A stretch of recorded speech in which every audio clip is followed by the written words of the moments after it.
So I don't play guitar nearly as much as I used to. Never was all that good at it per se, but I always had a little collection of guitar tabs that kind of followed me around. And they were in Evernote for a while, but I wanted to find a good way to put them in Notion. And I think I have a pretty good system set up for it now. Pretty simple, but one little trick I want to show you that's inside of it here.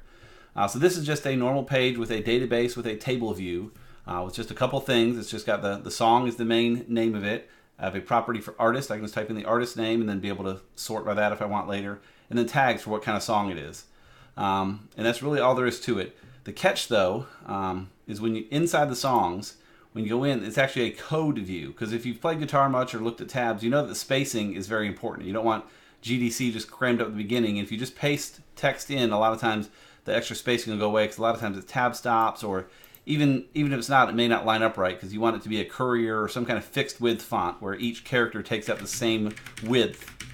Versus some fonts where like an I is a lot less space than anything else. They're all the same width as what you want for guitar tabs, just so it consistently puts the C right above there and keeps things in the right order.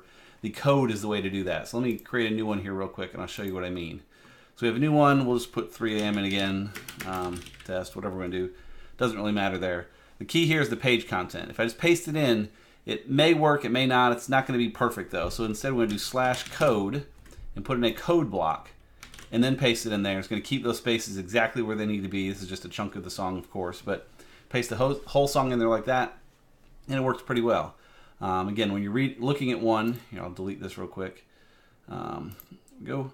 When you're trying to play one, of course, this spacing is kind of small, so we can say, hey, open this page, give me a little more room. You can even tuck that thing away, get me a little more space. And now suddenly we've got a pretty good look at almost the whole song on my screen here at once. It does a nice job. Good way to store your guitar tabs. Really could do quite a lot. I think you could get more powerful with the way you handle artists and all that if you have thousands to keep track of, but I only have 50 or so, and this works well for me, and I add 1 a quarter maybe as infrequently as I play anymore. But still, Notion turns out to be a great place to keep guitar tabs, and this is a bit on how I do it. So if you keep guitar tabs in your Notion and do things a little bit different, please let me know, because I'm always looking for ways to improve it. Thanks.